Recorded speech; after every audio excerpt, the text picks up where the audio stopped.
Merhaba arkadaşlar. Bugün sizinle gördüğünüz gibi yılan yapımını göstereceğim. Hapishane işi, yılan yapımı.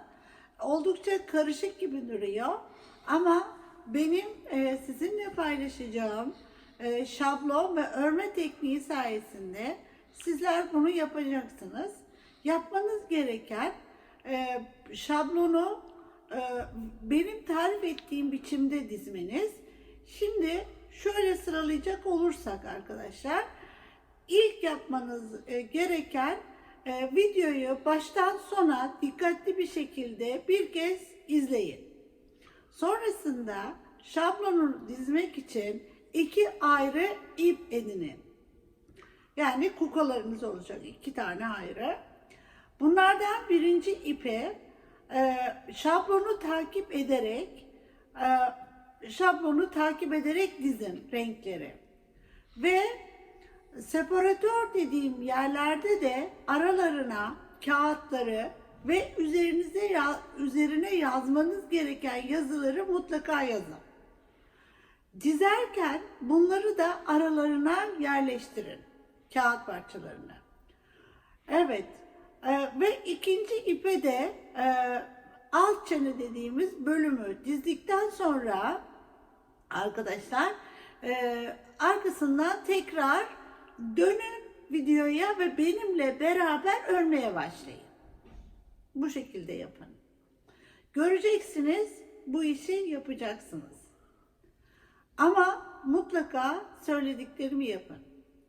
Yani araya separatör koymadan çok zor olur arkadaşlar. O separatörler sizi uyaracak. Yani burada bunu yap, şurada bunu yap. Tek tek ve onu uyguladığınızda başaracaksınız.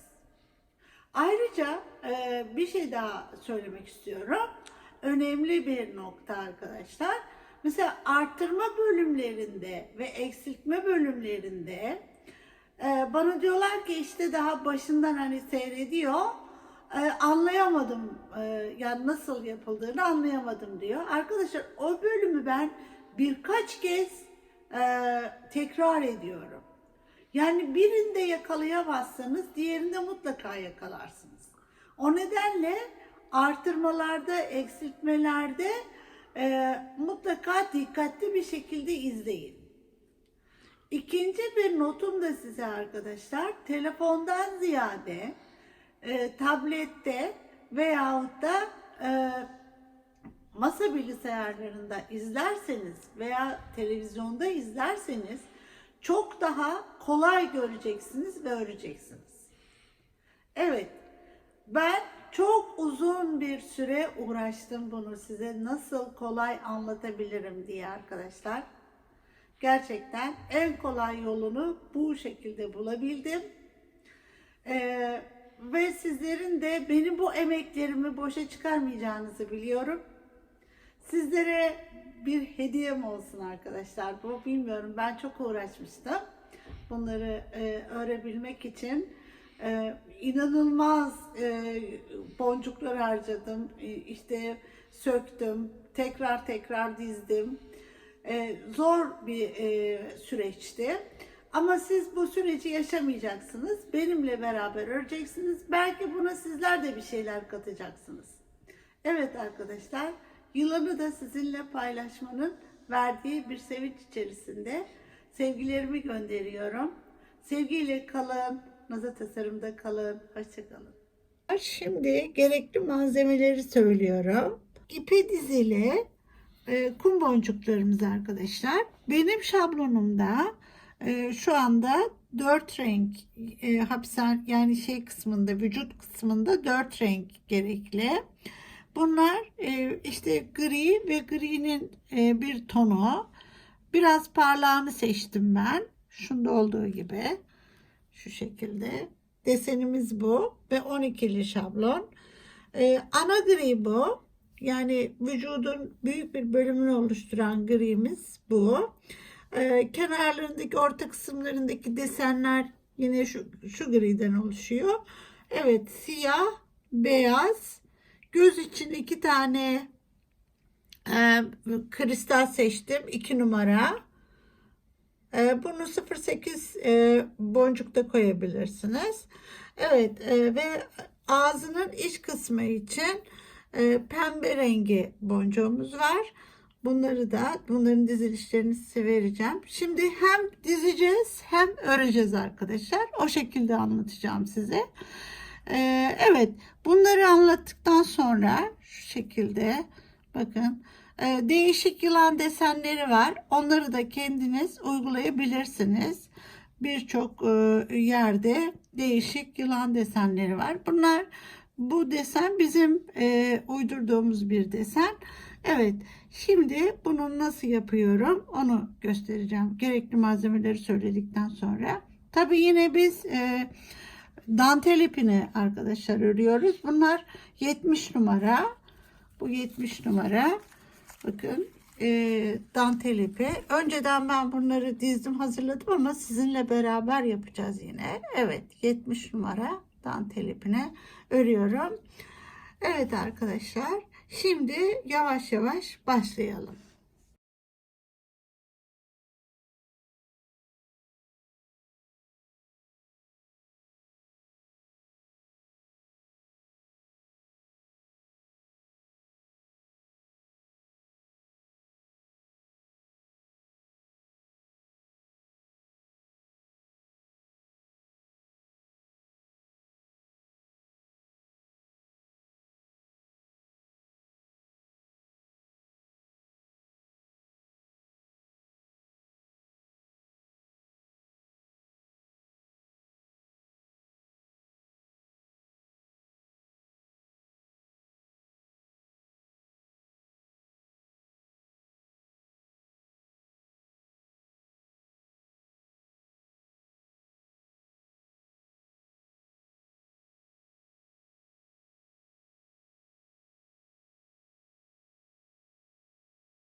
Evet arkadaşlar, şimdi biz şu kısımdan başlayacağız ve böyle artırarak desenin sayısına ulaştığımızda bırakacağız ve vücut kısmını örmeye başlayacağız yılanımızın.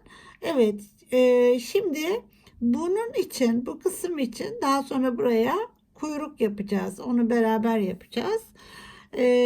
Şöyle yapıyoruz. 4 tane boncukla başlıyoruz. Şuradan bu kısımda 4 tane ile başlıyoruz. 3 sırada bir artırarak arkadaşlar 12'ye ulaşıyoruz. 4 ile başlayacağız. 3 sırada bir artırıp 12'ye ulaşacağız. Zaten desenimiz de 12'li. O zaman 12'ye geldikten sonra şöyle oluyor. Vücut bölümü şu kısım 21 santim olacak bizim. Böyle 21 santim. Ve onu da 52 kez diziyoruz. Yani vücut bölümünün şablonunu da 52 kez diziyoruz. Şimdi yaptıkça daha iyi anlayacaksınız. Bu kuyruk kısmı düz renk olduğu için 120 tane boncuğumuzu düz olarak dizdik. 120 tane boncuk dizdik burada. Biz şimdi şöyle çok rahat göstereyim diye size ayrı bir ipe geçirdim bunu. Ve buradan başlıyorum şimdi arkadaşlar. 120 taneyi dizdim.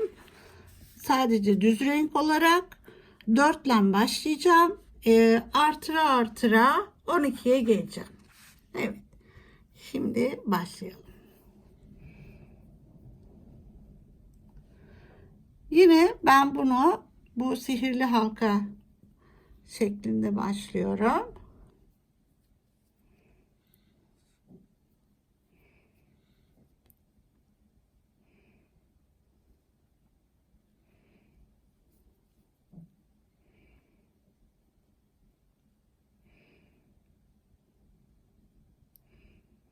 Bir tane ilmek aldım. 2. Ama tabi arada bu şu şekilde bunu öreceğimiz için bu bir ilmek. Bir. Öyle düşünebilirsin. 4 boncuk yerleştireceğiz. 2 3 ve 4. Şu anda 4 tane şöyle bakalım. 1 2 3 4 tane ilmek gireceğimiz boncuk yerleştireceğimiz ilmeğimiz var. Evet, onu böyle çekiyoruz, yuvarlıyoruz. Evet. Şimdi ilk etapta buralara boncuklarımızı yerleştiriyoruz. Bir taneyi hemen gelip buraya koyacağız. Şu. Şöyle.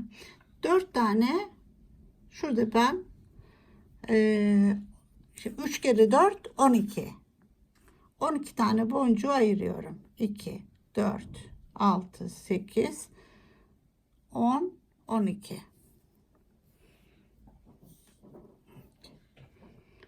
Şimdi 12'yi de 3 kez de öreceğim. 1 2 3 kez. Yani şimdi ilk sıraya bir 4 tane yerleştiriyorum. İlk sıraya 4 taneyi.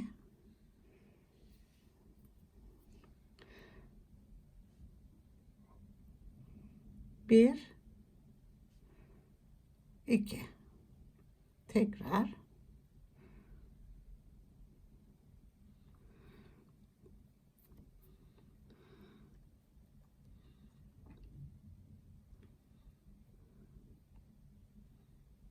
İki. Bir. İki. 3 tane oldu. Şimdi 4. Bunu da yerleştirelim. Evet, şimdi 4 taneyi yerleştirdik. Şu şekilde. Böyle 4 taneyi yerleştirdik. Şimdi ikinci dörtlüyü yerleştiriyoruz. Normal örüyorum burada. Bakın bunu aldım. Buraya koydum. İki ipten giriyorum şu. Normal örüyorum. Bir taneyi yerleştirdim. Çektim. Şimdi önündeki ilmek ve boncuğa giriyorum. Evet. Ve sola yatırıyorum. Boncuğu buraya yerleştiriyorum. 1 2. Tekrar buraya giriyorum. 4 taneyi bu şekilde yerleştiriyoruz.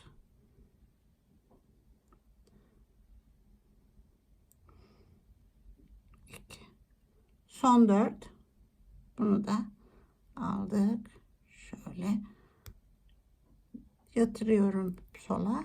Evet. Ve şimdi bu son 4'te artırıyorum arkadaşlar. Nasıl artırıyorduk? Topta yaptığımız gibi. Evet. Şuradan önce bir giriyorum. Buraya bir boş olarak bir tane örüyorum. Sonra aynı yere tekrar bir tane koydum ve çekiyorum. Şimdi bir oldu bu. Normal bunu örüyorum.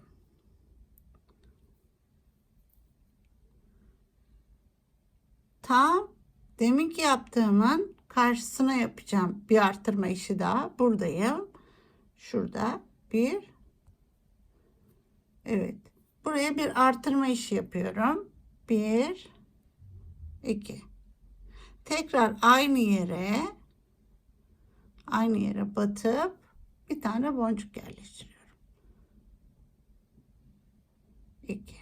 Yani bir sırada 2 kere artıracağız. Evet, şimdi son boncuğum da bu. Ve şu. Bunu ördüm. Şimdi arkadaşlar buradayım. Şu.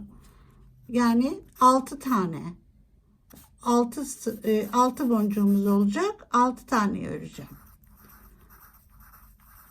Artırdıklarımla beraber örüyorum. Şimdi burada bir artırdığım boncuk var, ilmek vardı. Onu bulalım. Evet. Şurada.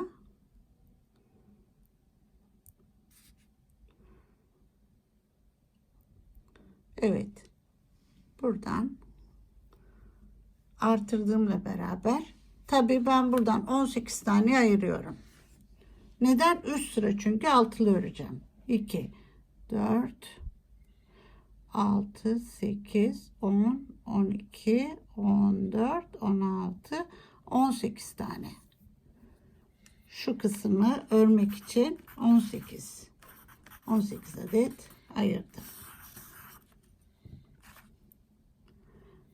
Şimdi ilk 6 taneyi örelim. Normal artırdıklarımla beraber örüyorum.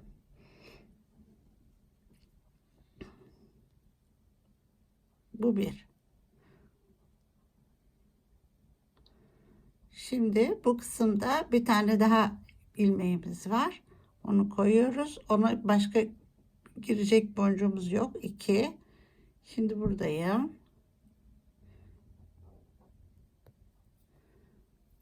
3.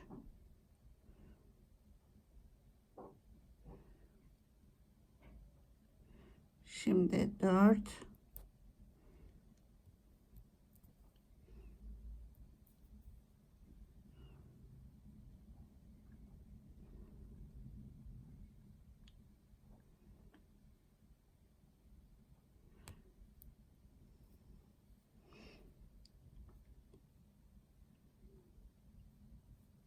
Evet 4. Şimdi 5.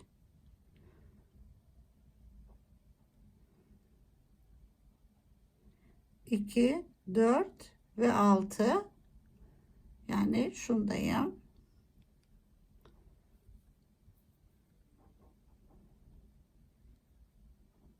Şimdi boncuklarımızı sayıyoruz. Şöyle tutuyoruz. 2, 4, 6. 6 tane olması gerekiyor. Ve bundan sonra örerek gidiyorum. 6 taneyi tekrar öreceğim. Yani ikinci sırada 6 boncuk olacak. 2, 4, 6. Evet, örüyoruz. Tekrar 6'yı şuradan ayıralım. 3, 6. Şimdi 1.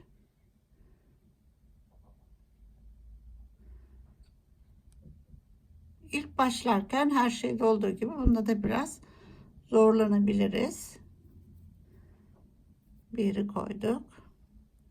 Çekiyorum. Alıyorum. Tekrar önündeki ilmek ve boncuk. Şu. Evet.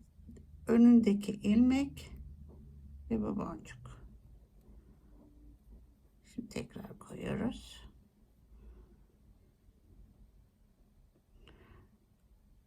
2, 4, 6. Arada sayıyorum. Burayı da sayıyorum. Çünkü son sırada artıracağım.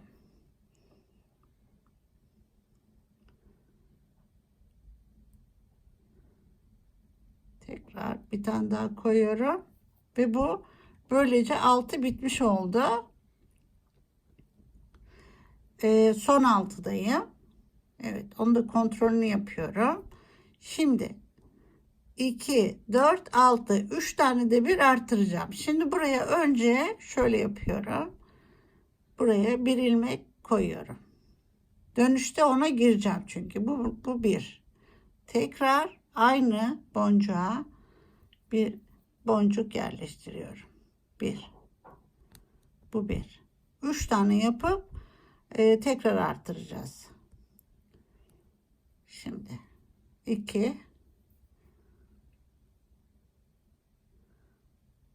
tekrar 3. 3 taneyi ördüm. Şimdi burada artırma yapıyorum. Şu. Şöyle. Yani boncuksuz bir ördüm çıktım. Şimdi tekrar aynı yere boncuk koyuyorum. Bir. Evet, şimdi 2.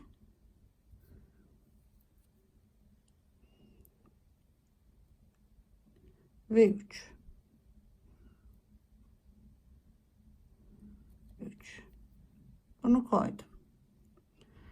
Şimdi 6'lı olan bitti. 8'li bölümündeyim. Şurada. Yani benim 3 kere 3 kere 8 24 tane boncuk ayırmam gerekiyor. Evet, 24 tane ayırıyorum. 2, 4, 6, 8, 10, 12, 14, 16, 18, 20, 22, 24. Şimdi bunu da ayırıyorum. Buraya yerleştiriyorum şimdi.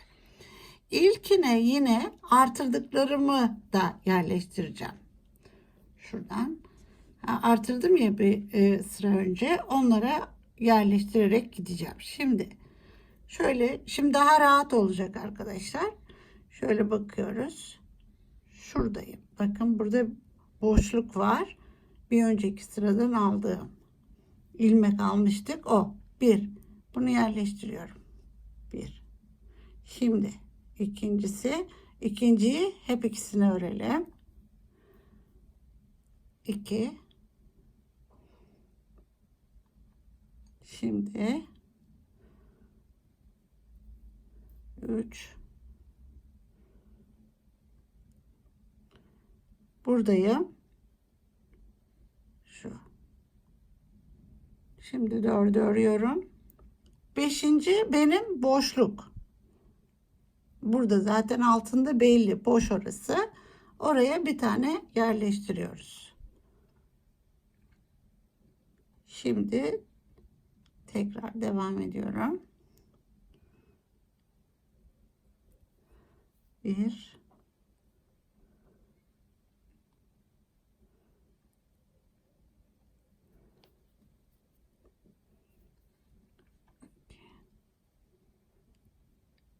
Evet, burada sayalım bakalım. 2, 4, 6, 8, 10, 12, 14, 16. Demek ki son boncuktayım. Bunu da buraya yerleştiriyorum. Yani 8'lerden ilk sırayı tamamlamış oldum. Şimdi sayalım. 2, 4, 6. Evet, şöyle. Birisi arada. 2, 4, 6, 8. 2, 4, 6, 8. Şöyle sıkıştırıyoruz. Şimdi üstüne 8 örüyorum Artık burada ikinci 8'de artırma yok. İkinci 8'de artırma yok. Şimdi 1,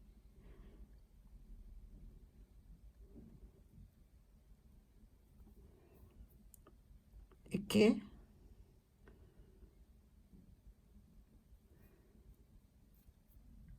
3,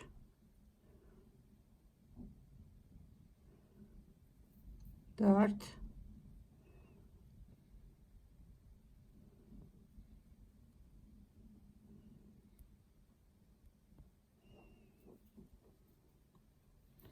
5, 2, 4, 6, 8. Arada sayıyorum.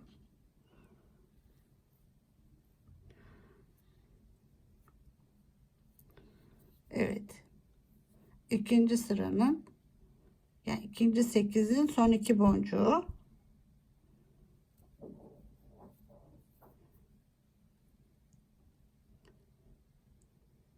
Evet. Son boncuğu da yerleştirdik. Şimdi bakın, bu yani artarken belli olmadan artıyor bu teknikle. Evet arkadaşlar, son 2, 4, 6, 8, son 8'deyim. Şimdi burayı da sayalım yine. 2, 4, 6, 8. Yani şunlar. Bakalım. Bunlar önemli. Şöyle sayıyoruz. 1, 2, 3, 4, 5, 6, 7, 8. Önemli bu. Evet, bunu da yaptık. Şimdi artırarak gideceğiz.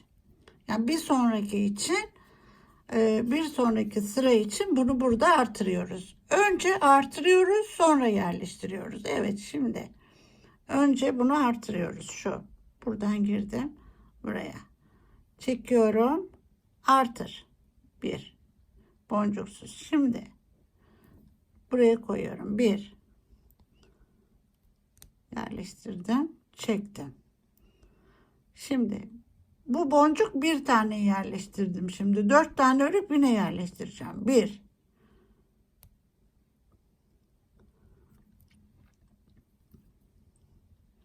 2,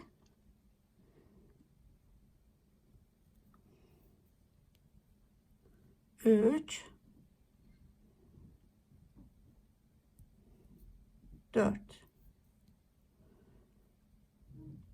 Şimdi 4 taneyi ördüm. Burada artırma yapıyorum yine. Artırmada ne yapıyoruz? Aldık, çektik. Boncuksuz. Bir tane de giriyorum aynı yere, boncuk koyuyorum. 1. Sonra 2,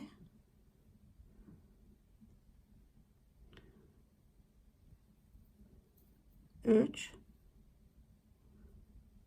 ve 4.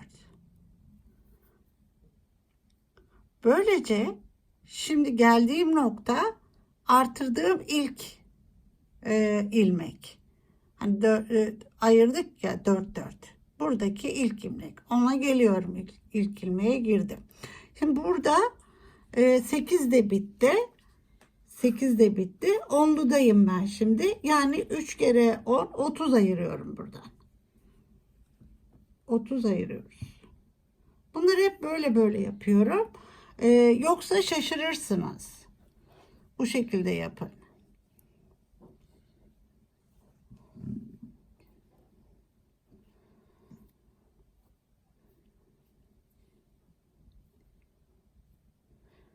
Evet, şimdi 30'u da ayırdık. 30'u da ayırdık. Evet. Amacımız bizim bu 12'ye ulaşmak. Neden? Çünkü desen 12'li. Desen 12'li. Eğer desenimiz daha fazla olsaydı, o zaman burayı artıracaktık arkadaşlar. Ama siz ben kuyruğunu daha uzun yapmak istiyorum derseniz bu sayıları artırırsınız. Yani 3 tane değil de 4 tane örersin 10'lu. 4 tane örersin 12'li. O şekilde yapabilirsin. Şimdi 10'luyu örüyoruz. İlk 10'luyu örelim. 1 çektim. Bak, ilkinde tek başına giriyorum. 1, Sonra buna geldim. Şimdi 2.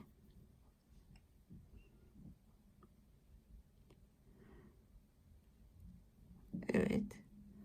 3.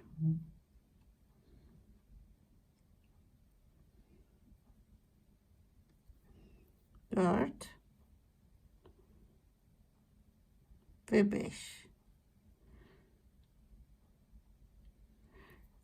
6. arkadaşlar artırdığımıza gelecek. Burada yani şu. Bu artırdığımız.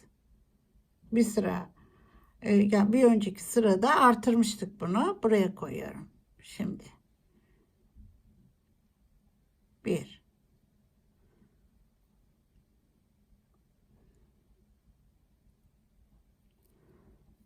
2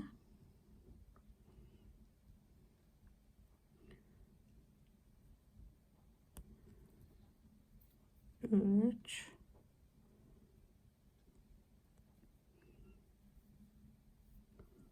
4 ve 5. Şimdi 10 olmuş olması gerekiyor. Hemen bunu böyle yaptıktan sonra sayıyoruz. 2, 4, 6, 8 ve 10. Bunları saydık. 2, 4, 6, 8 ve 10. Şimdi ikinci onda, yani şurada, bu birinci ondu. Şimdi buradayım. Bunu örerken artırmıyoruz. Yani düz bir sıra düz örüyoruz. Evet. Şimdi 10 taneyi buraya yerleştirelim.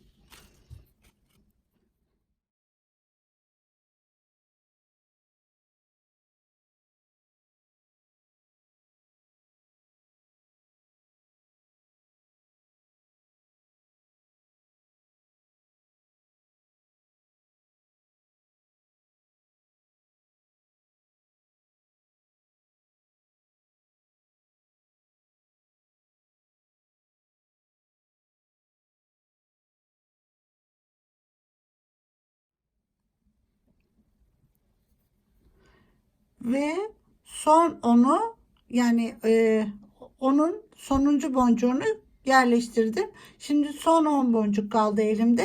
Burayı ne yapıyorum? Bir sonraki sıra için artırarak gidiyorum. Evet, şimdi bir sonraki sıra için artırarak gidelim. Buraya ilk başta geliyorum. Son 10 çünkü bu. Burada önce bir aldım, çektim. Sonra aynı yere batıyorum. Şu ve buradan örmeye başlıyorum. 1. Şimdi 2,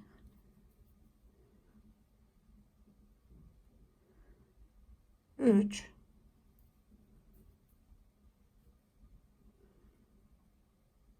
4,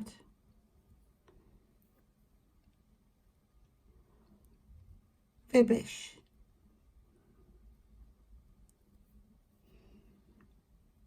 Yani burada artırdık. Şimdi bir tane de burada artıracağız. 2 tane artırdığımız için. Evet, şimdi artırıyorum. Bunu bir aldım. Buraya çektim. Bu artırdım. Şimdi burada tekrar örmeye devam ediyorum. 5 tane daha öreceğim. 1,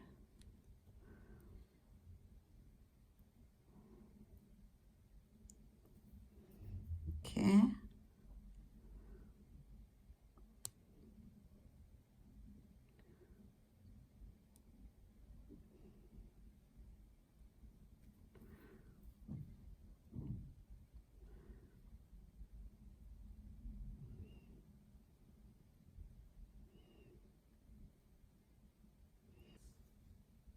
evet, şimdi devam ediyoruz.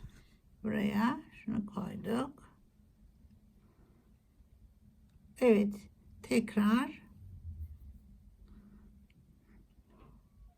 bu ve en son bu boncuk. Yani en son 10'uncuyu koyduğumda, en son 10. boncuğu koyduğumda artırdığımın arkasında olacak. Yani şurası da artırdığım yer. Evet. Şimdi bu artırdığım yere geldim.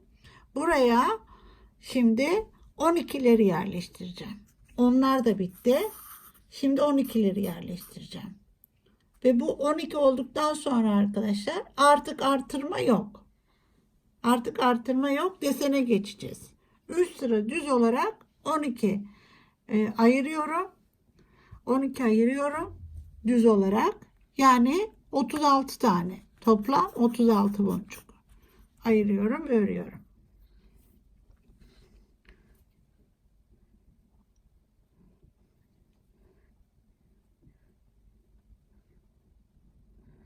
Evet, burası kuyruk bölümü böylece bitmiş olacak.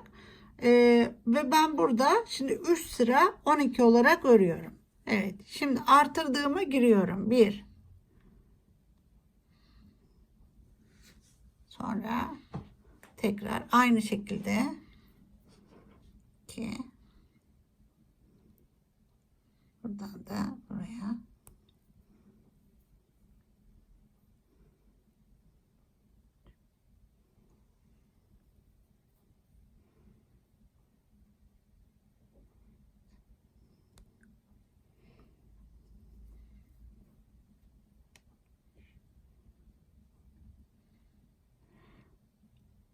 Burası şu an 6. 7.yi artırmış olduğum şurada ilmek var. Ona giriyorum. Bir önceki sırada artırdığım ilmeğe giriyorum. Şu. Evet. Şimdi artık artırma işi bitti. 12'li olarak örmeye devam edeceğim.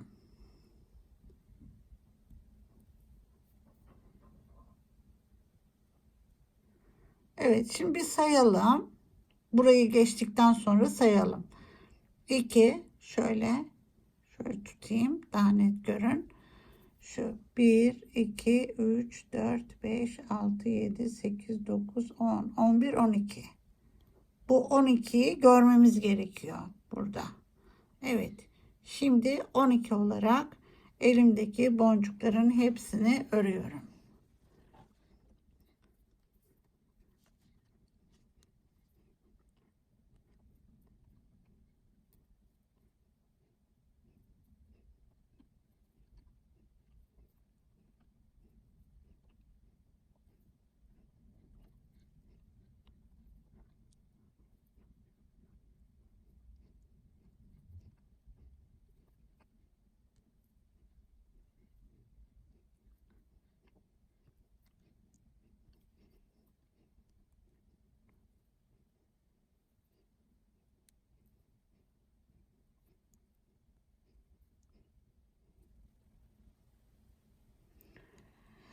Evet, şimdi kuyruğu tek renk olarak dedim ki bu kadar yapayım.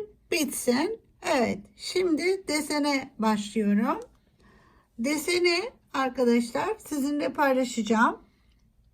Ve e, desenimizin bir kez dizilişi bu kadar. Bir kez dizilişi bu kadar desenimizin. Ve siz bu deseni bir kere dizdiğinizde 0,4 santim elde etmiş oluyorsunuz. Burada ben 21 santim yapacağım vücut bölümünü. O nedenle 52 kez ipimize bunu diziyoruz. 52 kez diziyoruz. Şimdi 12'yi de yaptık. Şimdi ben tekrar bir kez dizdiğimi buraya örüyorum. Aynı şekilde bakın yerleştiriyorum ama özellikle söylüyorum 12 olmasına dikkat edin. Tekrar 2, 4, 6, 8, 10, 12. Yani saymayı unutmayın. Evet, şimdi ben bunu örüyorum arkadaşlar. Bu sefer burada vücut başlıyor. Evet. Başlıyorum örmeye.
Evet arkadaşlar, böylece bir kez dizmiş olduğumu ördüm. Böyle. Şimdi devam edip ben 52 kez dizdiğim şablonu devam ettireceğim. İşte bu şuradan buradan buraya kadar 0,4 santim. Bu şu kısım 0,4 santim. Şöyle baktığımızda 0,4 santim arkadaşlar. Siyahlara bakın sadece.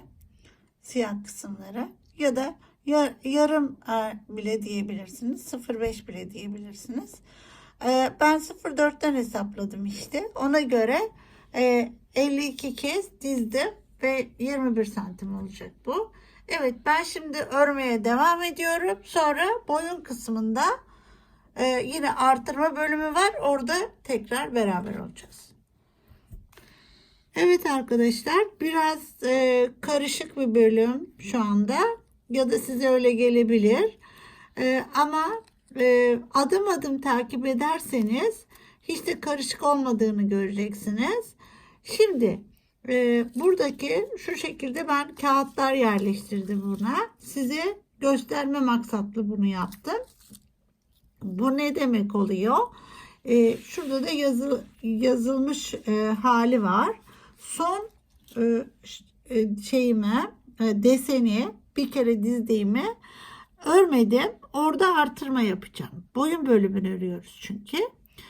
Ve bu 30'lu oluncaya kadar, yani şu an 12'li, 30'lu oluncaya kadar nasıl bir yol izliyorum onu size göstereceğim. Şimdi şöyle oluyor arkadaşlar. Son desende bir artıracağım, 6 öreceğim. Bir artıracağım, 6 öreceğim. Sonra burada ne oluyor? 14 ilmek oluyor, değil mi? Ya 12, 6 6 12, bir de burada 14 ilmek olmuş oluyor. Sonra ben buraya bir sonraki aşamada bakın yazmışım, diyorum ki artırdıklarınla 14 ör. Şuraya böyle koymuşum griyi. 14 gri var burada. 14 gri ayır ve ilmeklerle beraber ör. Bunu böyle bir ayıraçla ayırmışım. Bunu yaptım. Sonra diyor ki 14 griyi tekrar ayır. 1 artır 7 ör. 1 artır 7 ör. Yani bu kısım. Bunu da yine diyorum ki 1 artır 7 ör bölümündeyim ben. Bunu sonra örerken bunları yırtıp atıyorum. O bölümdeyim. Bunu örüyorum. 1 artır 7 ör. Burada. Peki 1 artırdı 7 ördüğümde kaç ilmek oluyor? 16 ilmek oldu. Şimdi diyorum ki 16 ilmek oldu. Evet, geliyorum buraya. 16 ör. Artırdıklarınla şuradayım. 16 ilmek oldu. 16 siyah ayır ve ilmeklerle beraber ör. Siyah koymuşum. Siz düz de koyabilirsiniz. Ben boyun kısmını böyle desenli yapmak istedim. O şekilde 16 siyah ayır ve ilmeklerle beraber ör. Bunu yapıyorum. Sonra 16 siyah ayır, tekrar şurası. 16 siyahı ayır ve 1 artır 8 ör. 1 artır 8 ör. Şu kısım. Bunu da böyle ayırıyorum. Her seferinde bunu bu şekilde yaparak gittim. Karıştırmayayım diye, düzgün olsun diye. Bu şekilde arkadaşlar devam ettim ben. Şimdi geliyorum buraya. 1 artır 8 ör. Şimdi ne oldu? 18 ilmek oldu bu. 8 8 16 1 1, ikisini de koyduk mu 18 ilmeğimiz oldu. Daha sonrasında grilere geldi.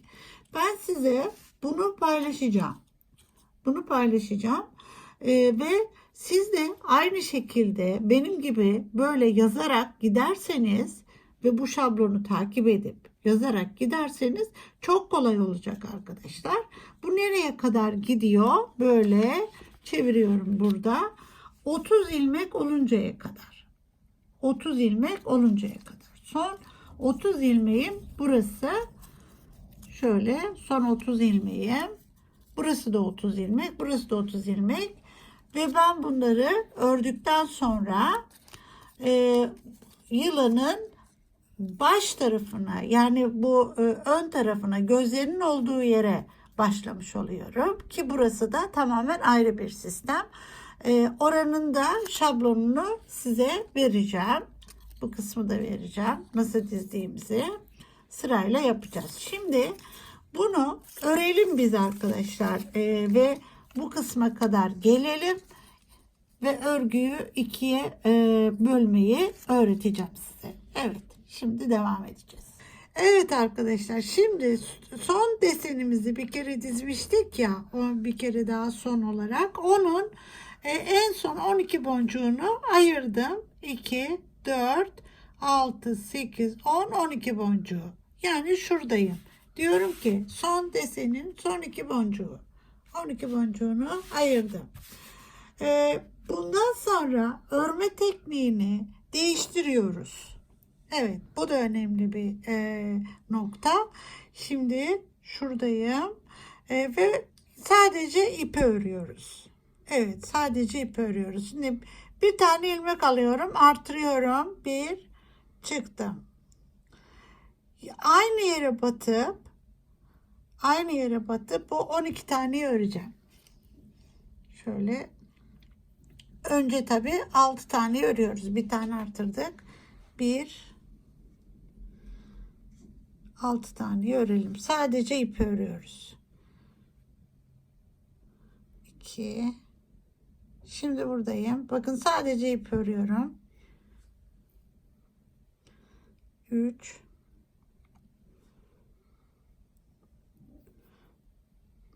4.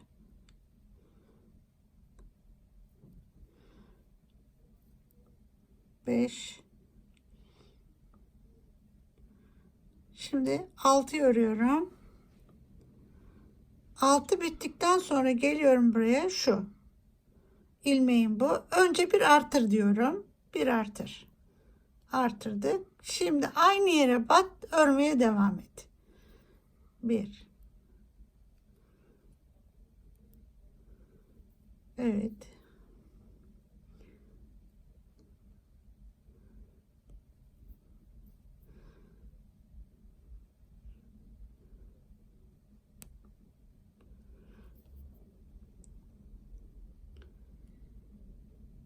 Şu.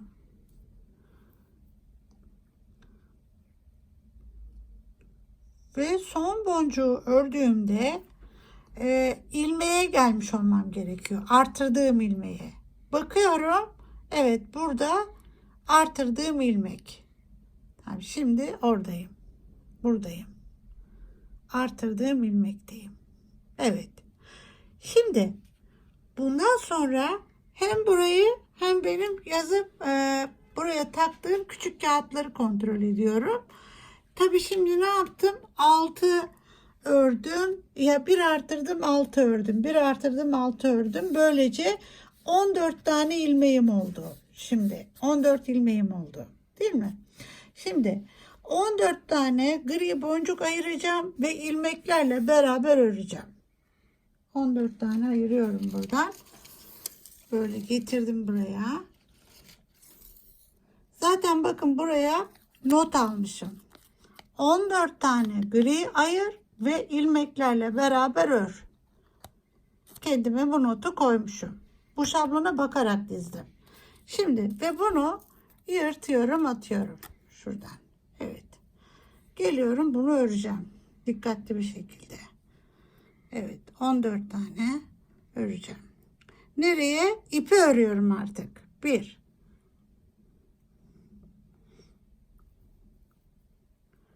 2.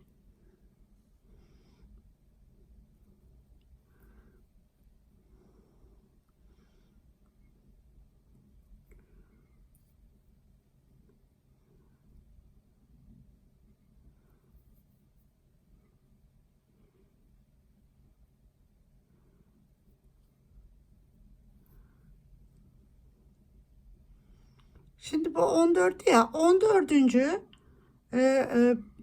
Pardon, 15. Şu aradaki ilmek 14'tü ya, yarısı yani 8. ilmek, 8. boncuk aradaki ilmeğe gelecek. 8. boncuk aradaki ilmeğe gelecek. Şimdi bu koyuyorum, bu 7.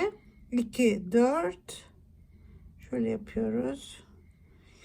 4 6 7. Evet. Şurada ilmeğimiz var artırdığımız, ona gelmesi gerekiyor. Kaçıncı boncuk gelecek? 2 4 6 8 7. boncuğumuz, pardon, 7. boncuğumuz artırdığımız ilmeğe gelecek. 7. boncuğumuz artırdığımız ilmeğe gelecek. Şimdi örüyorum. Evet, şimdi burada bakın, şurası ilmeğimiz. Artırdığımız ilmek. Devam ediyorum.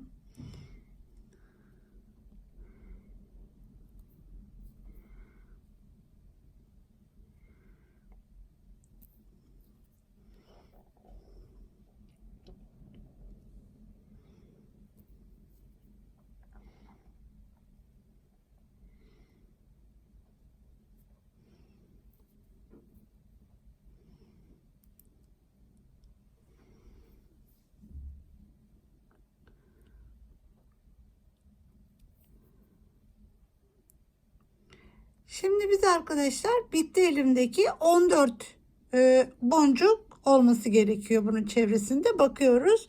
2 4 6 8 10 12 ve 14. Şimdi 14'ümüz oldu. Geliyorum buraya. Diyor ki 14 gri ayır.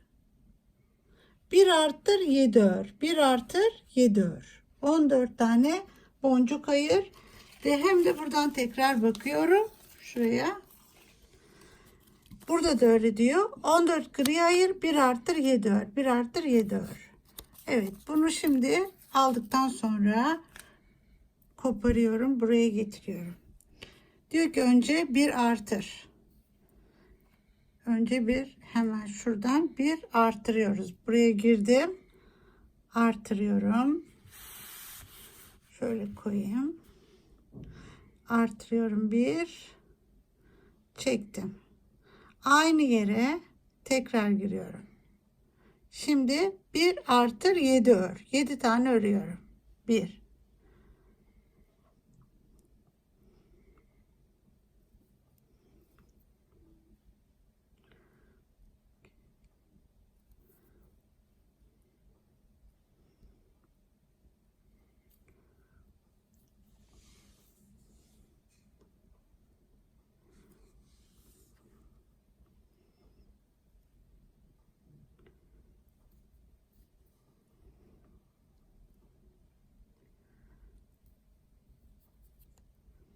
Evet, 1 artır 7 ör. Bakalım 7 mi kaldı? 2 4 6 7. Evet, gene biz burada artırma bölümündeyiz. Bakın şuradayım. Geliyorum buraya. Önce bir boş bir ilmek alıyorum buraya. 1. Sonra aynı yere batıyorum ve 7 taneyi örüyorum tekrar. 1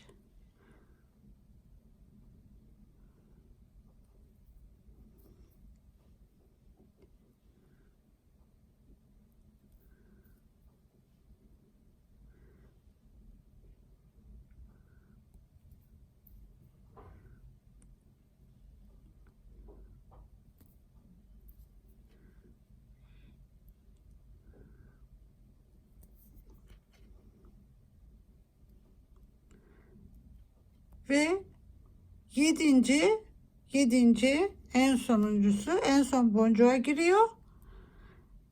Ve boşluğa batıp, şu bir önce artırdığımız ilmek burada belli, o zaten oraya batıyorum ve bunu bırakıp bir bakıyoruz şimdi neredeyim diye. Şimdi diyor 16 ilmek oldu, doğru değil mi? 7 ördüm, 1 artırdım, 7 ördüm, 1 artırdım, böylece 16 ilmeğim oldu ve 16 tane diyor siyahı ayır ve ilmekle beraber ör. 16 siyah ayır, ilmekle beraber ör. Geliyorum buraya. Bakıyorum, 16 siyah ayır, ilmekle beraber ör. Bunu buraya yazmışım. Getiriyorum boncuklarımı buraya. Buradan şöyle çıkartıyorum. Ve burada zaten 16 tane boncuğum var. Burada 16 boncuğum var. 16 boncuk var. 16 siyah. Evet. Şimdi bunu 16 siyah ayır ve ilmeklerle beraber ör. Başlıyorum örmeye.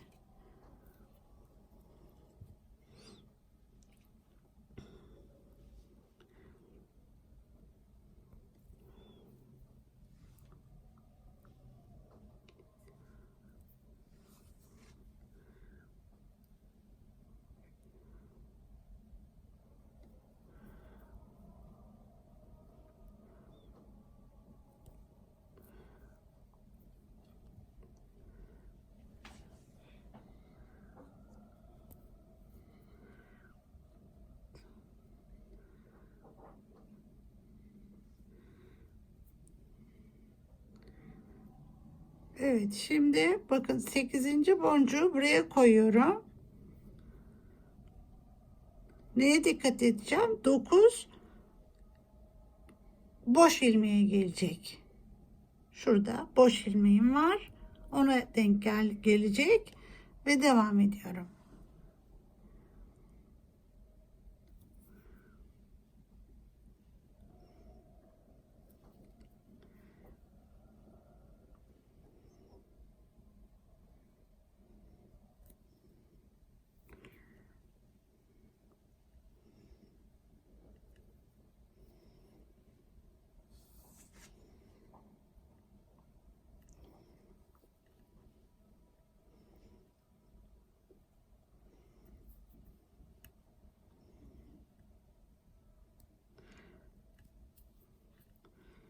Evet.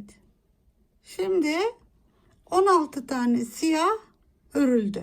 Burada 16 siyahımız örüldü şimdi. 16 tane siyah boncuğumuz var. Bir sonraki sırada geliyorum bakıyorum. Diyorum ki 16 tane siyah ayır ve 1 artır 8 ör. 1 artır 8 ör. Evet. Şimdi bakıyorum. Buraya onu doğru yapmış mıyım? Buradayım. 16 siyah ayır. 1 artır 8 ör. 1 artır 8 ör şeklinde getiriyorum bunu böyle. Buraya koyuyorum. Ve şunu buradan çıkarıyorum. Bunu koydum buraya. Şimdi ilk başta artırarak başlıyoruz.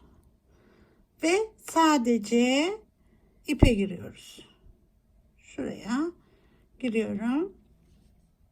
Bir tane boş alıyorum önce. Bir. Şimdi buradayım.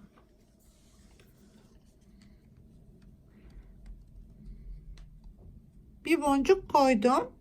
8 öreceğim. Bir boncuk koydum. 1 2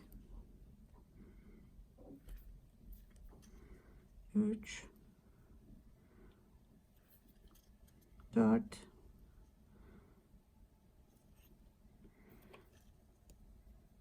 5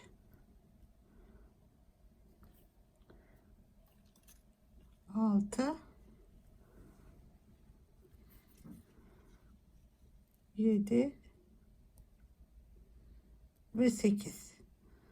8 ördükten sonra yine de kontrolüm yapıyorum burada 8 var mı diye. 2 4 6 8 ve buradan bir ilmek alıyorum, yine artırıyoruz. Bir aldık, çektik ve aynı yere batıp tekrar 8 boncuğumu örüyorum. 1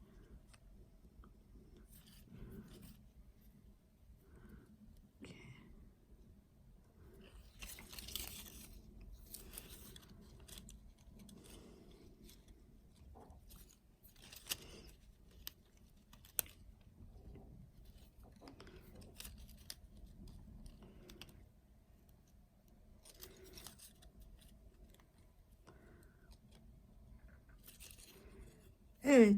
Şimdi 8. boncuğu ördükten sonra şurada diyorum ki 9. bir önceki sırada artırdığım ilmeğe gelmeli. Bakın burası. Evet. 9. buraya gelmeli. Bunu girdikten sonra bırakıyorum buraya ve şuna geliyorum. Şimdi diyorum 18 ilmek olmalı. Oldu. Neden? 8 8 16 1 2 18 oldu. 2 tane de artırdığımca 18 oldu. Evet arkadaşlar, şimdi bu şekilde ben bunu sizinle zaten daha önce de söylediğim gibi paylaşacağım. Aynı şekilde örmeye devam ediyorum. Dönüyorum, komple bitirince 30 tane gri olduğunda bitmiş oluyor, tamamlanmış oluyor. Ondan sonraki aşama farklı. Onu beraber yapacağız. 30 griden sonra arttırmak yok. Farklı bir şey uygulayacağız oraya. Yalnızca 2 sıra 30 gri arttırmadan örüyoruz. 30 gri ayıracağız. Önce öreceğiz. Sonra bir sıra daha 30 öreceğiz. Ondan sonrakini de tekrar beraber yapacağız. Evet, şimdi arkadaşlar 28 gri ayır diyor. 1 artır 14 ör, 1 artır 14 ör bölümündeyim. Şurada. Şimdi yine bir artırıyorum önce.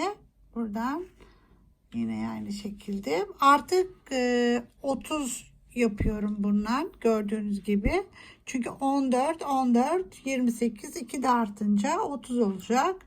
Şimdi buraya 14 örüyoruz yine. 1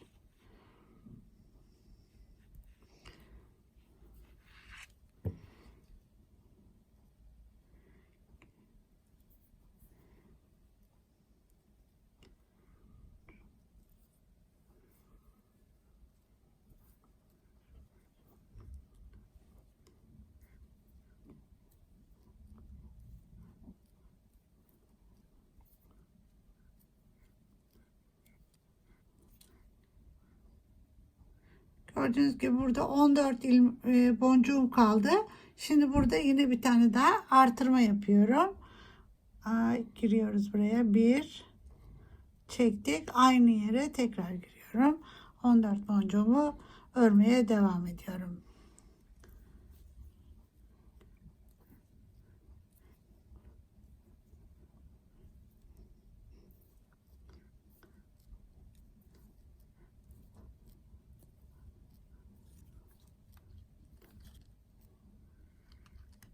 Evet, son boncuğumu koyuyorum. 14. boncuğum. Bunu koyduktan sonra bakıyorum. Bir önceki sırada aldığım ilmeğe giriyorum. Evet. Şimdi dönüyorum buraya. Diyor ki şimdi diyor 30 ilmek oldu. Evet, artırdım. 28 tane vardı. Birer tane de artırdım. 30 oldu. Şimdi 30 tane gri ayırıyoruz. İlmekle beraber örüyoruz. Şu. Şimdi 2 sıra 30 örüyorum arkadaşlar. Hiç arttırmadan. Bir tane bunu örüyorum. Sonra bir daha 30 örüyorum. Bunun işi böylece bitmiş oldu. 2 tane ayıracağız ve bunun işi bitmiş oldu. Şimdi devam ediyorum bunu. 30 öreceğim.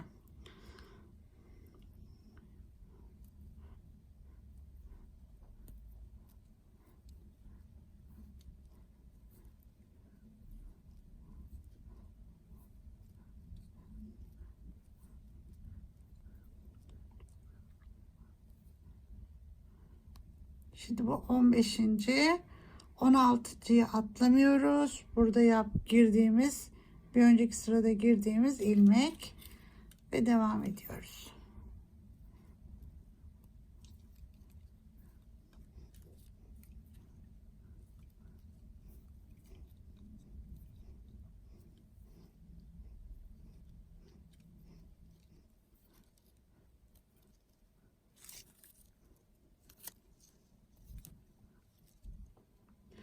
Evet.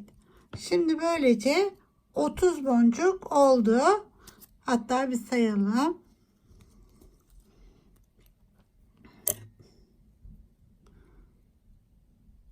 Şuradan başlıyoruz. 1, 2, 3, 4, 5, 6, 7, 8, 9, 10, 11, 12, 13, 14, 15, 18, 19, 20, 21, 22, 23, 24, 25, 25, 26, 27, 28, 29 ve son boncuğumuz 30. Şimdi ne yapıyoruz? Şimdi bir sıra daha arkadaşlar hiç artırmadan düz olarak 30 örüyoruz. Şurada. Artırmadan ör demişiz. Onu örüyoruz. Burada zaten yazıyor. Yine bir sıra daha artırma yok. Örüyoruz. Bunları böyle yavaş yavaş bitirmiş olduk. Bunu ben bir öreyim. Ve sonraki sırada diyor ki 30 boncuğun tamamlanmış olmasına dikkat edin ve gözler başlayacak. Gözler başlayacak bundan sonra. Evet arkadaşlar. Şimdi bunu bir öreyim.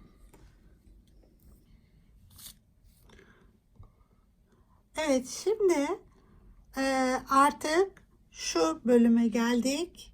Bu bölüme geldik. Gözler başlayacak burada. Aynı zamanda da ağız iki kısma ayrılacak bu şekilde. Şimdi en zor bölümlerinden birisi. Onu yapacağız. Önce şöyle yapıyoruz. Bunun dediğim gibi size dizilişini veriyorum. Kafanın dizilişini vereceğim. Ona göre dizeceksiniz. Şimdi bana burada diyor ki 30 boncuğun tamamlanmış olmalı, gözler başlar diyor. Evet, 30 boncuk tamamlandı. Önemli dikkat edeceğimiz konu bu. Ve burayı öncelikle 15 tane burası arkadaşlar. Öncelikle bunu örüyorum ben. Yarısına kadar yani. Artırma yok. Şuradan örmeye devam ediyorum.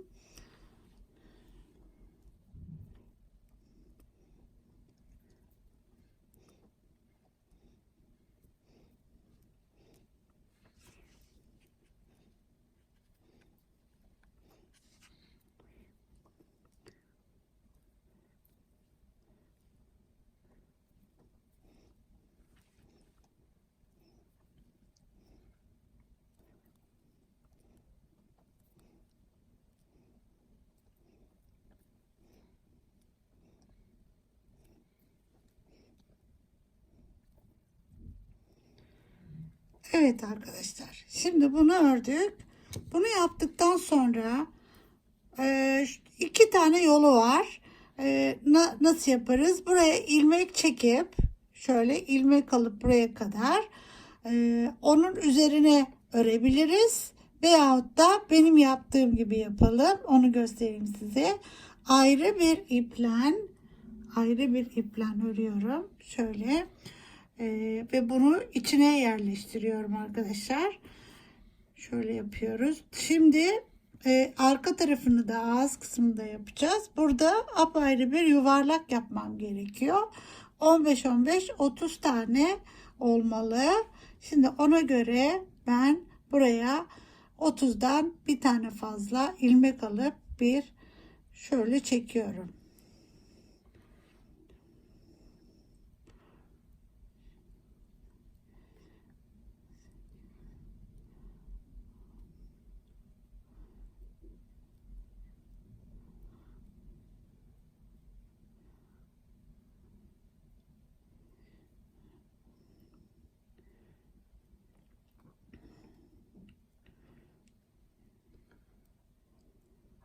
30 bir tane de şöyle alıyorum 31 ve bunu getirip buraya birleştiriyorum şöyle.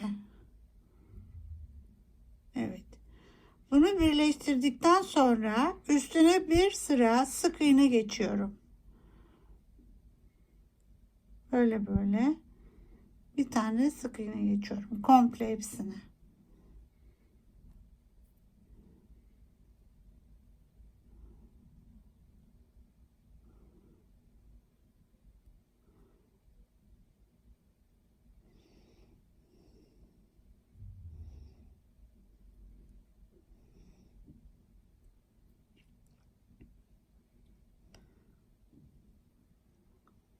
Evet, bu şekilde öreceğim.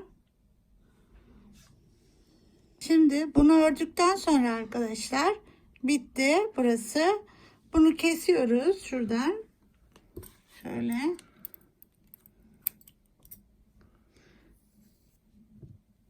Ve bunu aşağıya indirip bu geldiğim iplen Şu ikisini tutturacağım. Şöyle bir iğneyle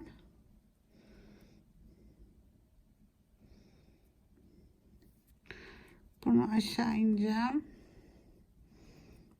Şuradan şöyle inebilirim. Bu dursun, lazım olacak şimdi. Bu ikiye katlayıp böyle içini tutturuyorum.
Buraya kadar bunu yaptıktan sonra böyle getiriyorum bunu şu ağız kısmının içine yerleştiriyorum.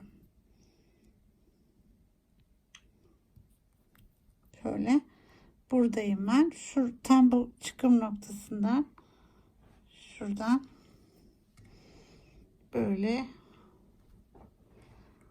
yani şeyler eşit olacak bu örgüyle. Şöyle buraya tutturuyorum bunu. Dikkat edelim, bunu dikmeyelim. Bunu da buradan. Dediğim gibi zor bir iş. Ama eğer siz buraya kadar izliyorsanız, bunu izlemişseniz kesinlikle bunu yapabilecek durumdasınız demektir. Keşke birileri de bu şekilde yardımcı olsaydı arkadaşlar bana. Bunu çok zor şartlarda çözdüm. Evet, bunu buraya diktim böyle.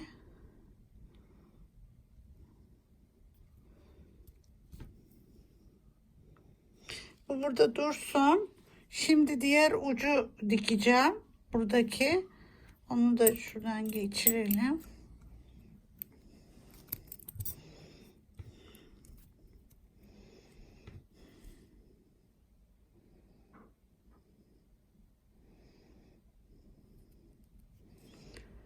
Bunu yine aynı şekilde tam böyle üçüncü boncuğu, hani en son örmüştük ya, burası 3 3 şeklinde, onu ortalayarak gitmemiz gerekiyor. Tekrar bunu buraya koyalım.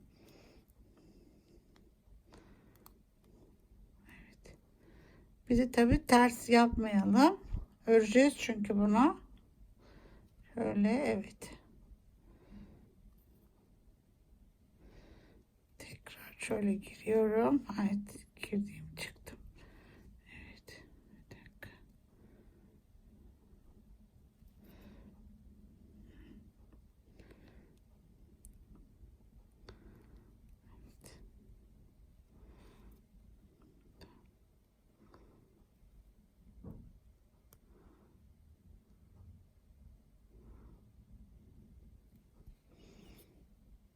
Evet.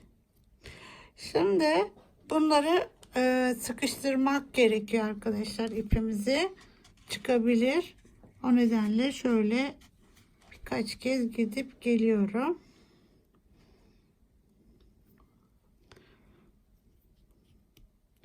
Ve şurada içeride bir yerde bunu yok edeceğim. Şöyle yok ediyorum burada.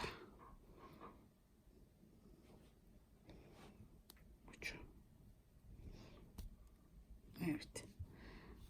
Çok çıkarmama da gerek yok. İçinde kalabilir bir kısmı. Şöyle. Evet. Şimdi bunu niye yaptık? Buradan devam edeceğiz çünkü ikiye böldük örgümüzü. Şimdi bunu eklemeyi buraya tutturduktan sonra 15 tane ilmeğe pembelerimizi yerleştireceğiz. Ama ortalamamız gerekiyor. Dikkat etmeliyiz. Şimdi birini koyduk. Bir. Evet. Şu anda ilk başta ikisine giriyorum. Ne demek ikisine giriyorum? Şunlara yani.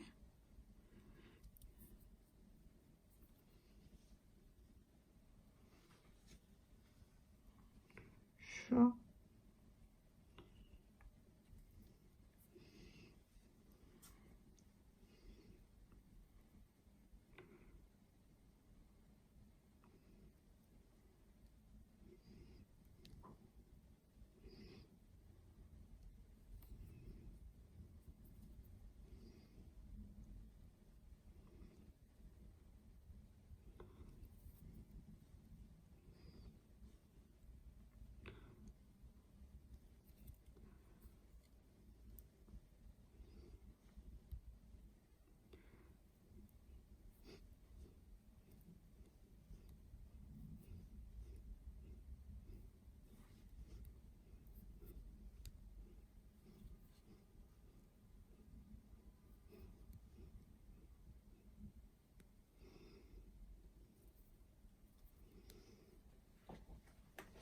Bunu da bu şekilde yerleştirdikten sonra en son beyazımızı şuradaki araya yerleştiriyorum. Şu ikisinin arasına.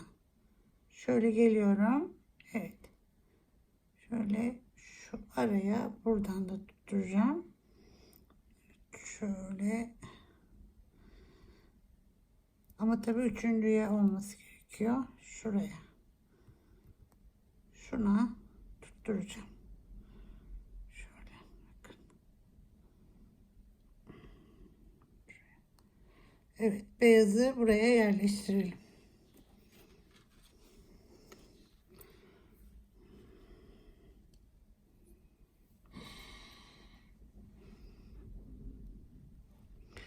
Evet, şimdi örmeye devam ediyorum. Tam bunun önüne geldim. Bunu yerleştiriyorum. Bir.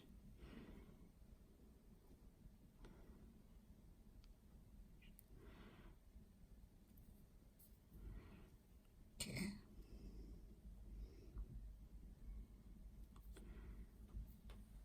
Üç. Evet, şimdi tam buradayım.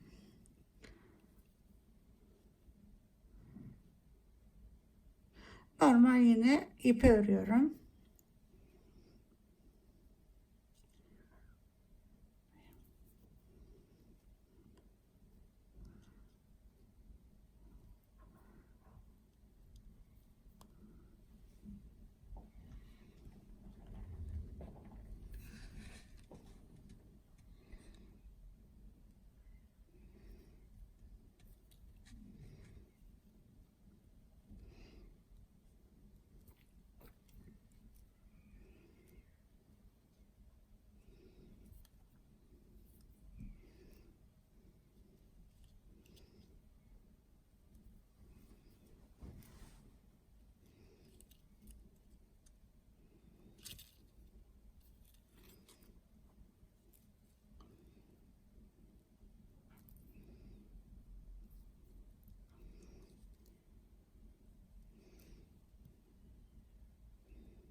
Şimdi arkadaşlar beyazda sıra. Beyazı şöyle yapıyorum ve şu şekilde Şöyle üçüne birden giriyorum buraya. Buranın sıkı durması gerekiyor. Evet, şu. Şimdi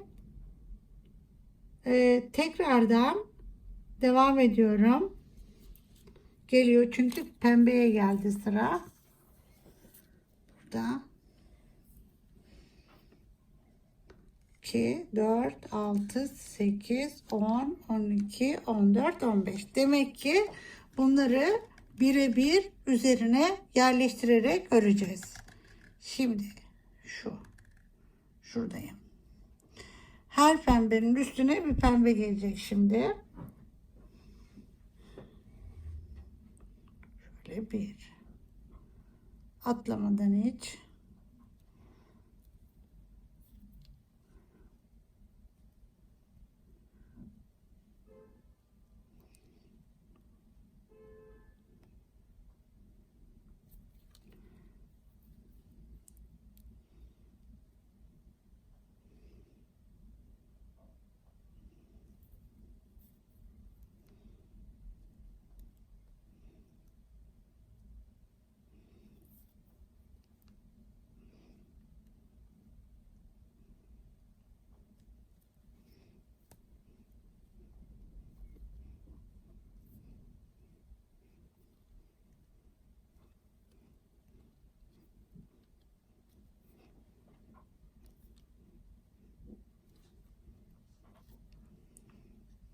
Şimdi yine beyaza geldiğim zaman böyle geçiyorum. Bu aradan komple şöyle, bakın, ikisinden birden, yani ilmeğin şöyle sıkı sıkı bu şekilde geçiyorum ve bundan sonra diyor artırma yok.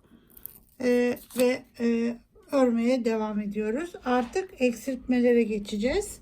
Şimdi buradan geliyorum. Bu sırada artırma yok ama normal ilk başta örüyorum ilmeğe. Şimdi beyazı örelim. Şuradan beyazı getirip buraya örüyoruz. Şimdi her birinin yeri var. Gördüğünüz gibi şöyle 3 3 3 3 ve 3, yani şurada gördüğünüz üçlere örülecek. Şurası 3, burası 3, burası 3, burası 3, burası 3. Şimdi sırayla takip edip gidiyoruz.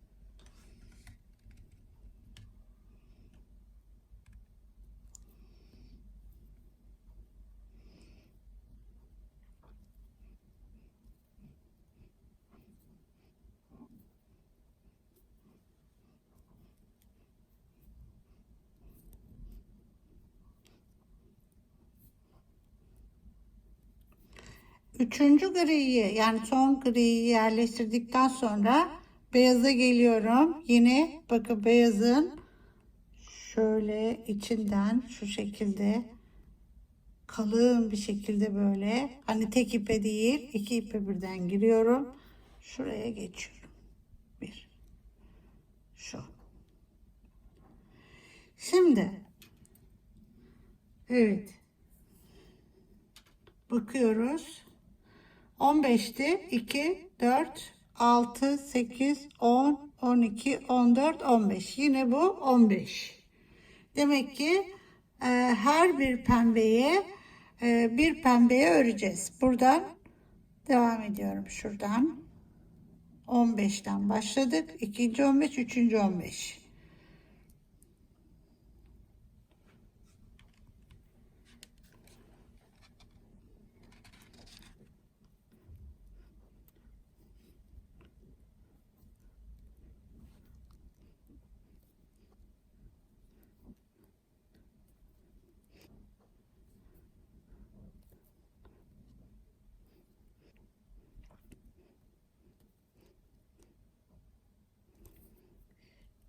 bu pembeyi yerleştirdim. Şimdi beyazı koyacağım. Ne yapıyorum? İkisinden birden ipin. İkisinden birden giriyorum. Beyazı yerleştireceğim şimdi. Getiriyorum bunu. Şu beyaz. Ve çektim. Şimdi arkadaşlar buradaki griyi sayıyorum. Buradaki griyi sayıyorum.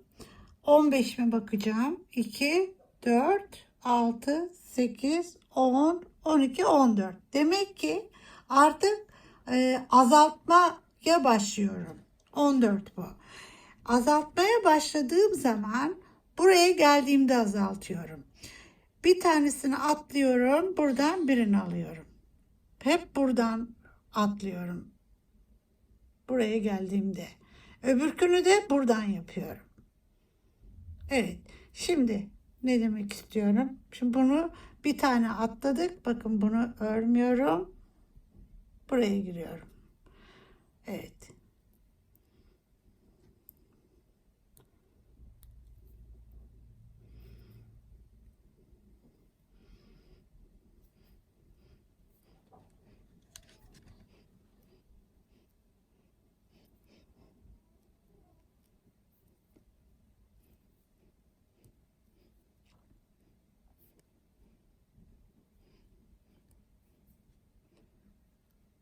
Şimdi beyaza geldim.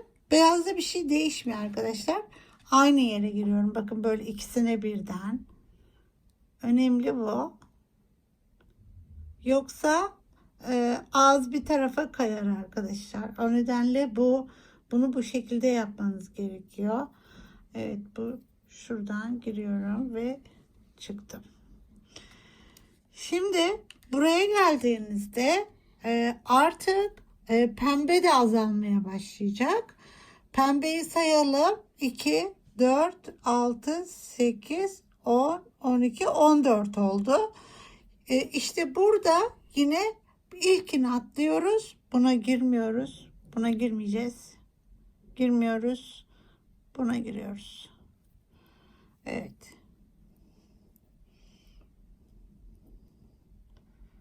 Bu şekilde örüyorum.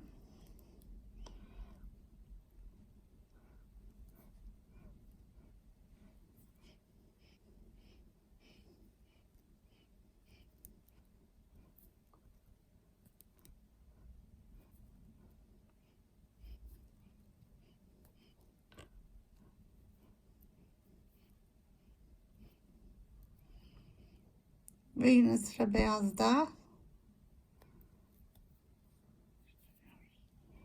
Çektim. Evet. Şimdi grideyim. Buna geldiğimde yine azaltma yapıyorum burada. Azaltma yapacağım.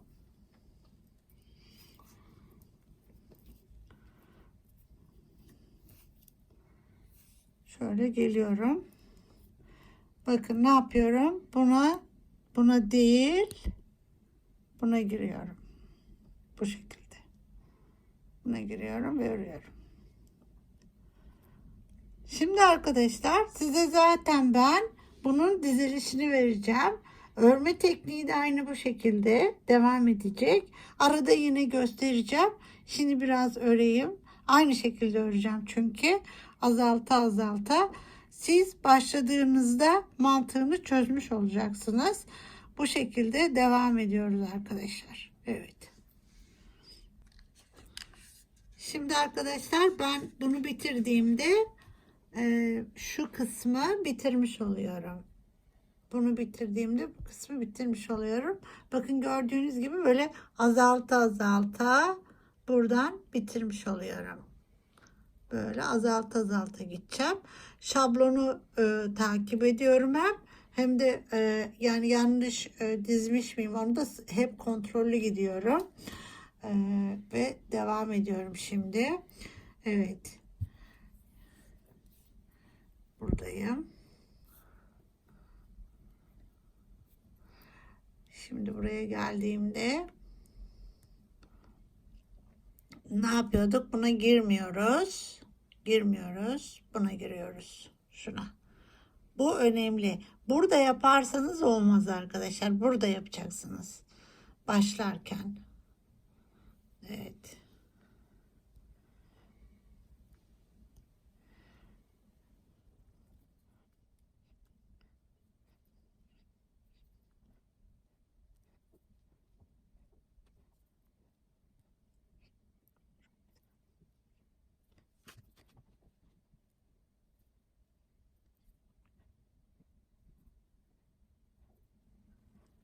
Ve beyaz hep beyaza gelecek.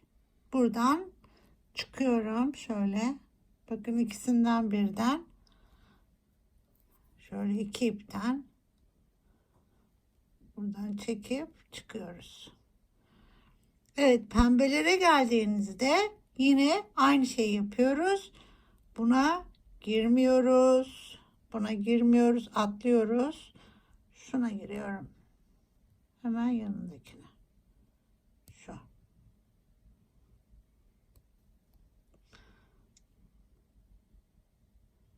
Evet. Bu şekilde şablonu öreyim, bitireyim ben. Ümit ediyorum ki siz de anladınız örme tekniğini. Bu kısmını örelim. Sonra alt çeneyi yapacağız. Alt çeneyi de ayrı bir ipe diziyoruz. Onu da ekleyeceğiz oraya ve alt çeneyi de örerek bitirmiş olacağız arkadaşlar. Şimdi aynı teknikle şablonumuzu takip ederek devam ediyorum ben. Evet arkadaşlar, sonuna geldim artık. Bu şekilde aynı teknikte örerek. Evet, şimdi son artık kremi yerleştiriyorum. Evet, ve beyazımız yine aynı şekilde yerleştiriyoruz. Son pembe. Bir tane atlıyoruz biliyorsunuz. Şuraya. Ve bu da buraya. Şimdi bu en son iki beyazı koymayabilirsiniz. Koyabilirsiniz. Yani o size kalmış. Mesela bir tanesini koyalım. Şöyle. Ve bunu şöyle sıkıca çekelim. Ya kabarık kalmasın diye böyle. Sonra döndürüp bunu yine şuradan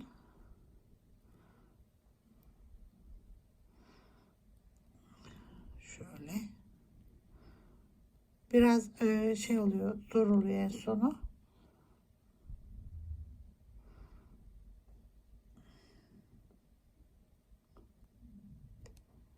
Evet, şöyle bunu da şöyle koyalım. Şu şekilde böyle. Bunu da bir tane ilmek alıp böyle bitiriyoruz. Şöyle. Bu şekilde kalıyor. Ama koymayabilirsiniz onu. Bakın şu bu şekilde şöyle de kalabilir. Böyle de kalabilir. Evet. Sonra böyle kalsın. Bunu kesiyoruz. Kesiyoruz bunu. Şuradan çıkartıyorum. Böyle. Evet. Ve bunu içeri alıyorum.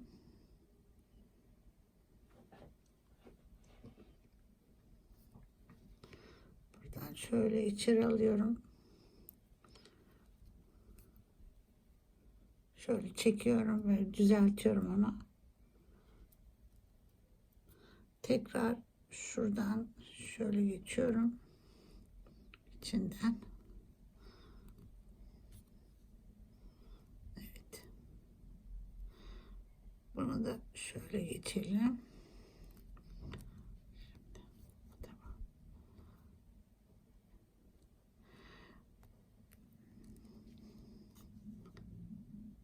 Şimdi arkadaşlar geleceğiz alt çeneye.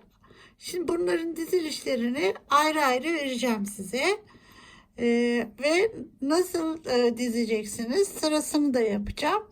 Ama zaten alt çeneyi mutlaka ayrı dizmeniz gerekiyor.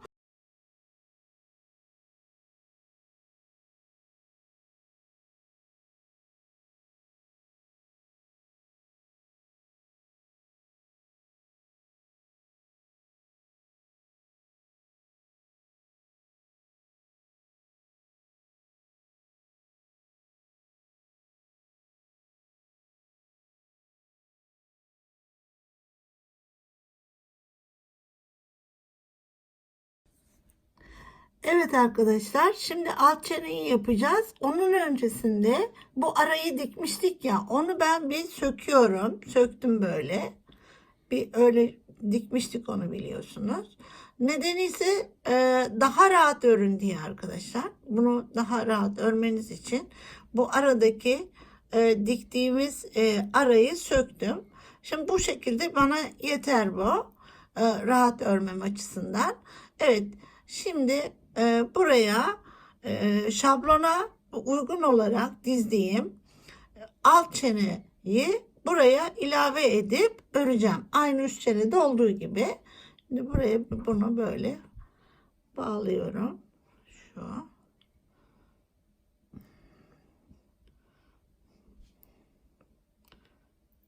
Şuraya bağlayalım.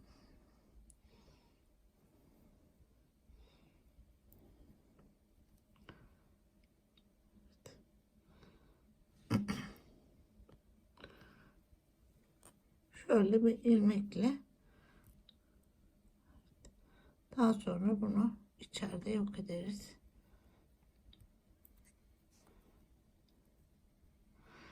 Evet. Şimdi şablona uygun olarak gelen boncukları aynı üst çenede olduğu gibi buraya yerleştireceğiz. Evet. Şimdi bakıyorum. Burada 14 tane 14 tane boncuğumuz var. Şu alt çenede öreceğimiz. Bunu buradaki grilerin üzerine yerleştireceğiz. Şimdi beyazı yerleştiriyorum. Aynı arkadaşlar üst çene gibi. Daha sonra böyle azaltarak gideceğiz.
Beyazı tam bu araya yerleştiriyorum şöyle. Şu diğer beyazın tam alt kısmına. Şuraya.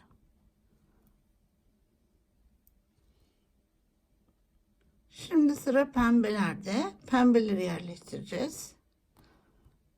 Evet.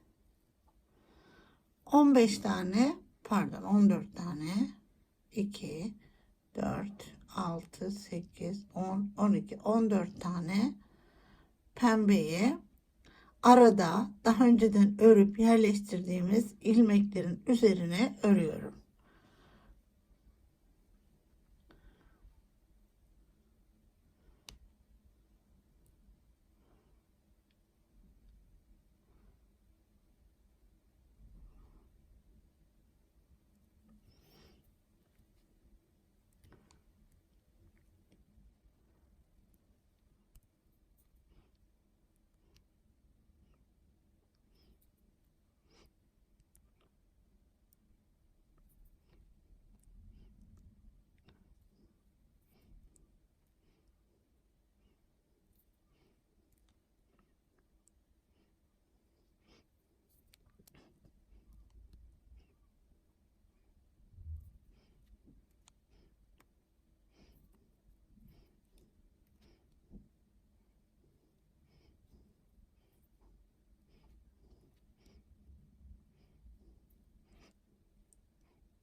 Evet, buraya gelince beyazın alt tarafına şöyle beyazın altına tam şu şekilde yerleştireceğim.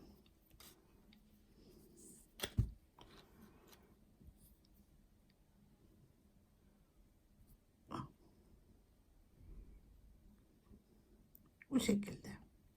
Şimdi sayalım. Şablonumuzu doğru dizdiysek burada 14 tane tekrar fım olması gerekiyor.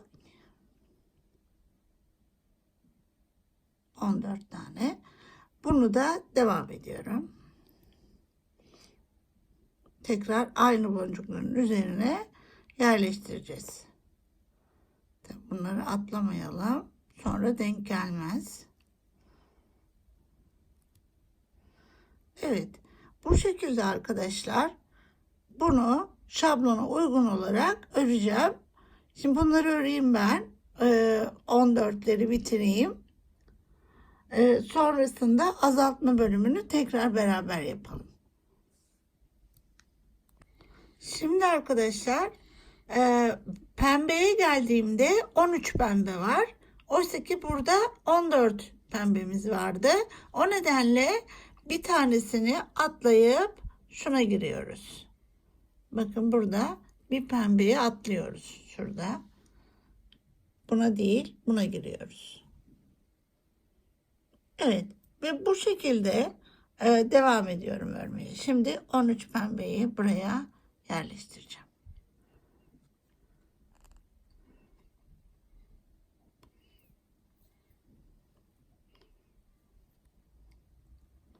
Bu şekilde yerleştireceğim. Evet, şimdi 13 boncuğumuzu yerleştirdik ve sıra beyaza geldi. Beyazı yine beyazın dibine şu şekilde ikisine birden yerleştirip şöyle çekiyoruz. Bundan sonra hep bir tane atlayarak gideceğiz. Bu da zaten öyle denk geliyor arkadaşlar. Yaptıkça bu şekilde. Şimdi bakalım kaç tane fümemiz var? 2, 4, 6, 8, 10, 13 tane. Ve 13 tane buradaki 13 boncuğun üzerine yerleştireceğiz. 2, 4, 6, 8, 10, 12 ve şu an girmiş olduğum boncukla 13. Bu şekilde sayarak ve aynı teknikte örerek bitireceğiz alt çeneyi. Evet, teknik bu arkadaşlar. Ben örüp bitiriyorum. Evet arkadaşlar, bu şekilde ben yapmaya devam ediyorum. Arada göstermek istedim size. Şimdi tekrar geliyorum. Burada beyazı alırken şöyle bakın, beyazı ikisine birden giriyorum. Buradan beyazı yerleştirdikten sonra hep bir azalarak gittiği için bunu almıyoruz. Şuna giriyoruz. Ve bitene kadar bu şekilde devam ediyoruz. Şimdi gördüğünüz gibi çok daha kolay örülmesi. Sadece bu ek bölümü birazcık zorluyor. Gerisi kolay. Evet, bu şekilde bitireceğim. Evet, böylece bitirmiş olduk. Son iki boncuğumuzu da koyduk ve bitirmiş olduk. Şimdi kesip ipimizi içeri alacağım. Şu şekilde iğneyle onu yapalım.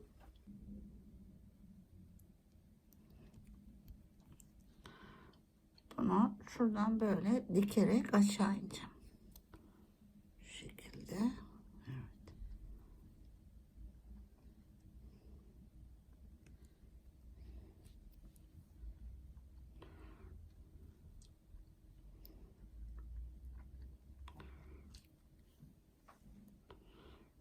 Evet.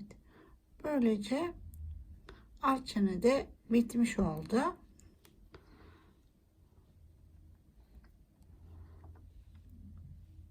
Şimdi aramız açıktı. Bunu araya şöyle sokacağız. Evet, bunu keselim buradan. İçeri koyalım. Aynı zamanda bunu da çekeceğiz içeriye.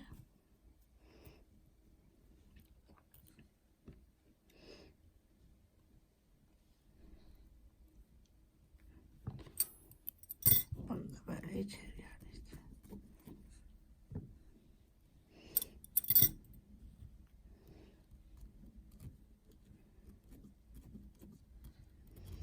Evet.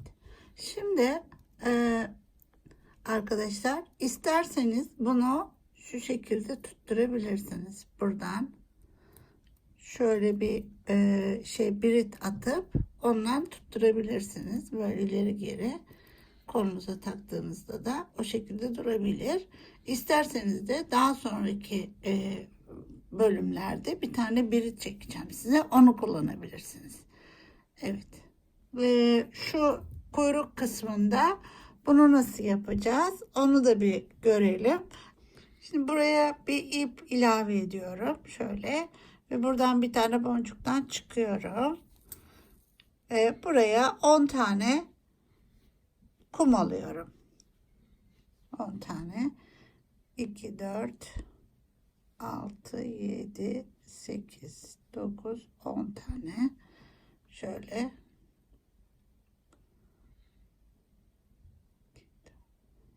9 olmuş. Bir tane daha alalım. Şöyle 10 tane alıyorum. Bunu yanındakinden yukarı çıkıyorum. Şundan. Şöyle. Sonra tekrar hemen buradan geliyorum. Şöyle. Tekrar 10 tane alıyorum.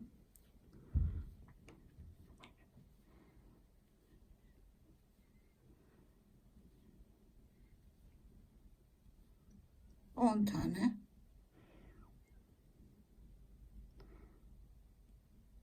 Bunu gene buradan giriyorum. Şu.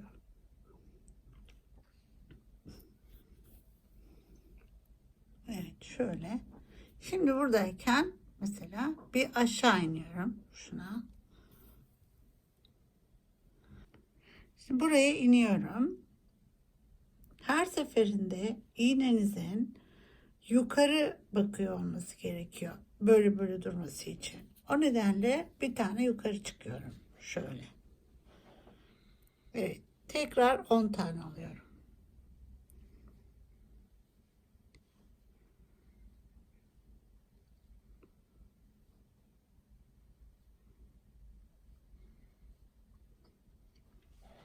On tane alıyorum. Yine şöyle buradan aşağı iniyorum. Şöyle düzeltelim. Evet. Şimdi bir basamak aşağı iniyorum. Şuradan ve buradan. Buradan da şöyle bunun yanından yukarı çıkıyorum ki dediğim gibi hep yukarı olacak. Şimdi buradan yine 10 tane alıyorum.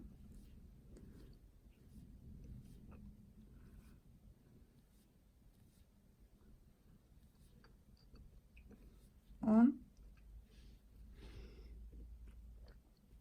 Bunu gene buradan aşağı iniyorum.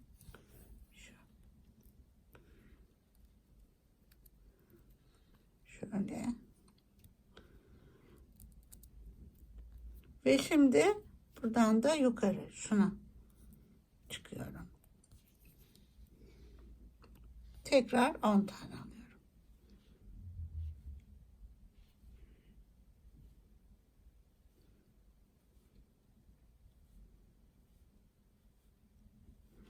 Bunu aldıktan sonra buradayım. Şurada. Şuna mesela giriyorum. Bu. Aynı böyle buraya kadar yapıyorum. Aynı şekilde. Şimdi buradayım. Buradan yukarı çıkıyorum. Buraya 10 tane koyuyorum. Geliyorum buraya. 10 tane koyacağım.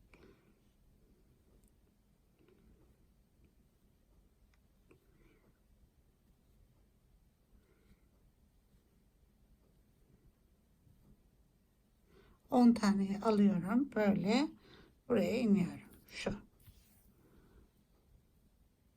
Buradan tekrar yanından yukarı çıkıyorum.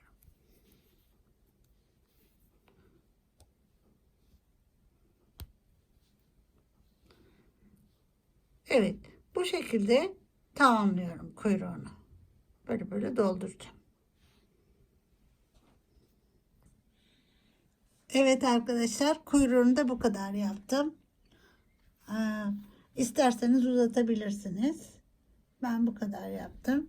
Şimdi şöyle bunu nasıl kolumuza takacağız? Buraya bir çıt çıt yapabilirsiniz.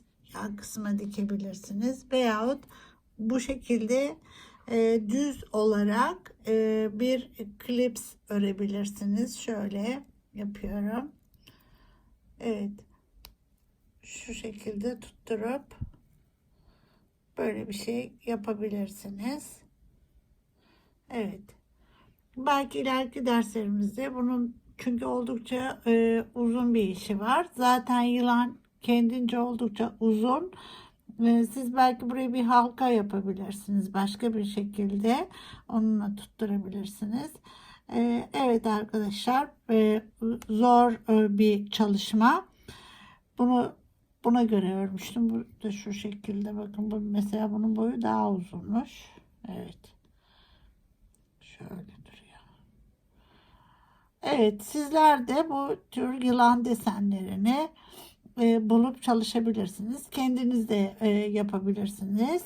Evet arkadaşlar, böylece bir dersimizin daha sonuna geldik.